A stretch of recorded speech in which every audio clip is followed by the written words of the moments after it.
Hello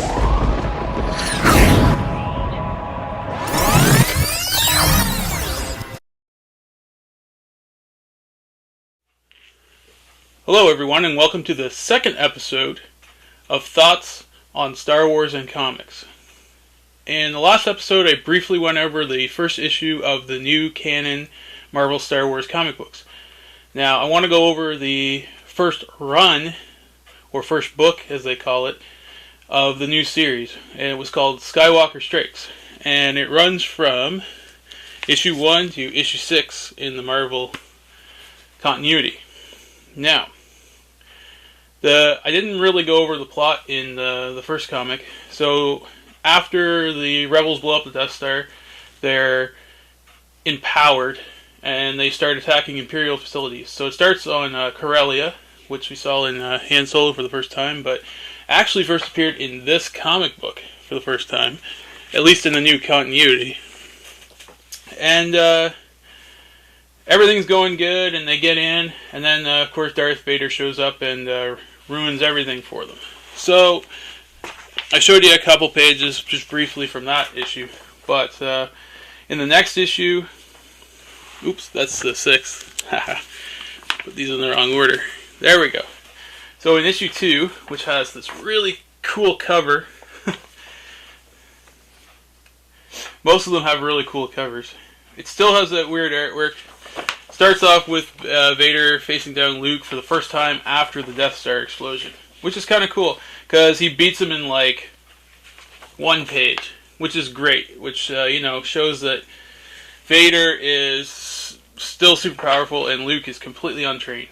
I'm glad they did it that way, because that's the proper way. And of course, he's about to do the thing they did to Count Dooku, where he slices his head off with 2 lightsabers. But then an AT-AT foot comes crashing down through the ceiling, driven by Han Solo, which is cool.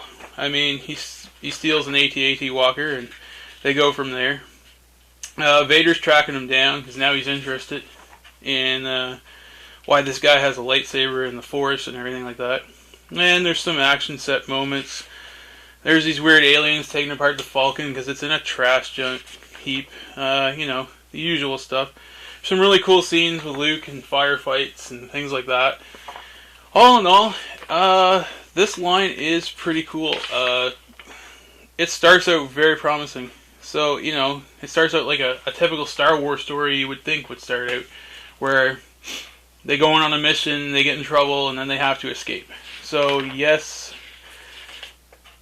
Oh, yeah, this is really cool. Vader takes down a walker with his lightsaber, which I always thought was really awesome. And I could totally see it happening, too. So, yeah. Anyway, they're still going, and Vader's chasing them. And then by, I think, issue 3...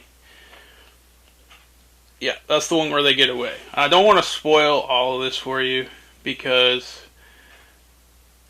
Yeah, I mean, look. Oh, this is the issue where he takes down the walker. That was freaking cool. Just with his lightsaber and the Force.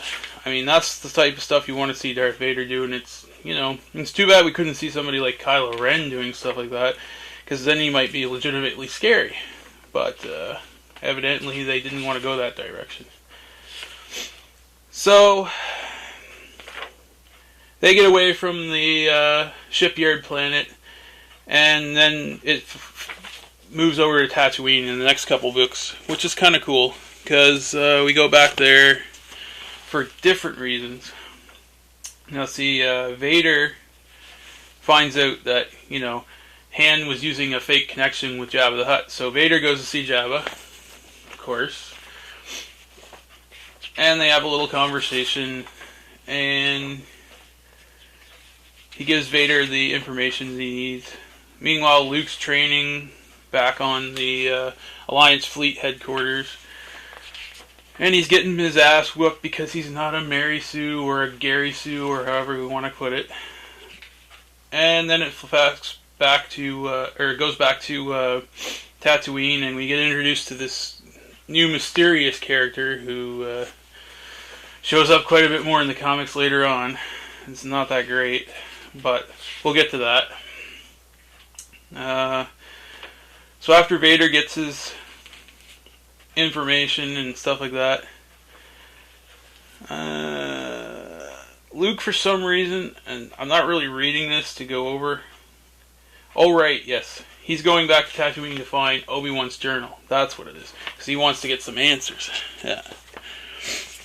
All in all, this is like a really good Star Wars story, right? Like, this could be a movie. And a decent one that fits within the continuity. So then we got Luke back on Tatooine. And so far, so good. Like, no problems. And of course, Vader, in the meantime, has hired Boba Fett to track down Luke and find out some information about him. So he's on the hunt. You know, he's friggin' beating up people in the cantina and kicking some ass because he's Boba Fett and he's freaking awesome. I do like how they treat Boba Fett in this series. He's actually a threat. He's not played off as a joke. I mean, really, Jedi was the only film that played him off as a joke. He was pretty intimidating in Empire, right? He's shooting people, and I mean, this is classic Boba Fett stuff. This is almost ripped from Legends stuff, right? Of course, Luke goes back to his aunt and uncle's place, and it's being raided by Tusken Raiders or Sand People, whatever you want to call them. So he fights them back off with his lightsaber, and they run away. And in the meantime, Leia and Han are getting into some trouble, and they have to run from the Empire again, as usual.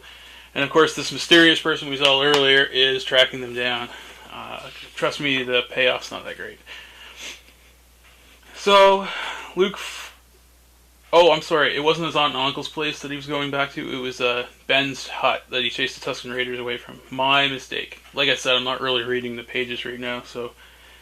So he finds the journal that he comes after, but just as he's about to pick it up, he gets hit with a thermal detonator, which is kind of funny. And Boba Fett steps in, and Luke is blinded temporarily. Ooh, good setup for a finale story in issue 6. Like I said, these friggin' covers are awesome, eh? It's too bad that modern Star Wars isn't that great. So this is the Luke Skywalker versus Boba Fett issue, which is freaking awesome. There's lots of good little action scenes, but like I said, one problem with this mainline series, they do this trace art, and sometimes it looks good, and sometimes it looks weird.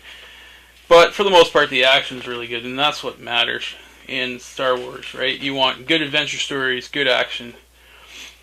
So it continues on with Han and Leia on this planet, and this mysterious person tracking them down. Luke fighting Boba Fett for pages and pages, which is awesome because, I mean, these deflection shots are really cool. What can I say? This is just great stuff. It was a really good introduction line to the Star Wars.